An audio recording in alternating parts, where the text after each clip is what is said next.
Est-ce que la marche, c'est du sport? Est-ce que ça suffit? Parce que très souvent, même en dehors de l'été, on recommande de l'activité physique sans entrer dans le détail. Est-ce que si je marche naturellement parce que je me déplace, ça suffit? Est-ce que je dois faire des marches vigoureuses? Où on en est pour conserver ces muscles? Les muscles, c'est quelque chose, c'est pas complètement évident en soi. Donc la musculation, avoir des muscles, effectivement, ça peut aider à la performance. Mais garder des muscles le plus tard possible, effectivement, c'est important. Et par la marche, on arrive à le conserver. Une marche rapide, pour fixer les idées, à peu près 6 km/h, c'est une marche qui apporte un vrai bénéfice à la fois, je crois, cardiovasculaire et puis sur le plan articulaire et musculaire. Garder de la force musculaire n'apporte pas grand-chose, mais ça apporte quand même aussi de l'équilibre, ça apporte une habitude de se déplacer, et ça garde un tonus. Et ce qui manque le plus souvent, ou ce qu'on peut perdre, c'est le tonus, c'est-à-dire l'envie de bouger. Et marcher, on bouge. Donc après ça, c'est quand même une entrée dans le cercle vertueux.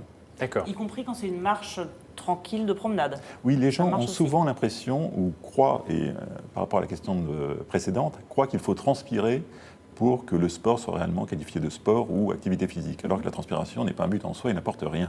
Donc on peut simplement marcher, flâner ou traîner n'apporte pas grand-chose, mais à partir de 5 km/h, 6 km/h, c'est vraiment une activité sportive qui est bonne pour l'ensemble de l'organisme et pour le cœur. Et du coup, est-ce que vous conseillez l'utilisation des podomètres pour compter ses pas Ça, le tous les conseiller, jours ou pas?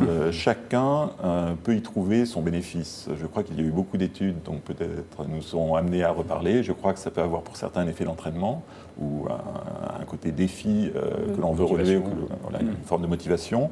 Pour d'autres, il peut y avoir un rapport à l'objet qui n'est pas direct. Ouais, ça peut être décourageant aussi, parce que je crois que l'OMS recommande 10 000 pas. Alors les fameux 10 000 Je n'ai jamais pas. retrouvé l'article sur les 10 000 pas. fameux 10 000 pas. Je ne sais pas sur quel matériel et je ne sais pas comment sont comptés les pas. Toujours est-il que, disons, on le ressent de toute façon, les 10 000 pas, au bout d'un certain temps, on sait à peu près à quoi ça correspond. On se dit, aujourd'hui, j'ai fait mes 10 000 pas ou pas, quel que soit le compteur ou ce qu'on a utilisé, une montre ou un smartphone. Donc les pas, effectivement, mais restons sur 10 000 pas, ça représente à peu près 40 minutes de marche par jour. Est-ce que la marche quotidienne, ça marche quand on est ça fonctionne quand on est en talons? Alors, pas dans les petits chemins de campagne, évidemment. Mais ça change un tout petit peu le travail musculaire au niveau des fessiers et des périarticulaires de la hanche, un tout petit peu ceux du genou, donc ça peut être gênant en fonction de certaines pathologies ou douleurs au niveau des membres inférieurs, au niveau du dos aussi, mais sinon ça n'a pas d'effet sur le retentissement cardiovasculaire général. Le lèche-vitrine brut passif n'entraîne pas de bénéfices santé.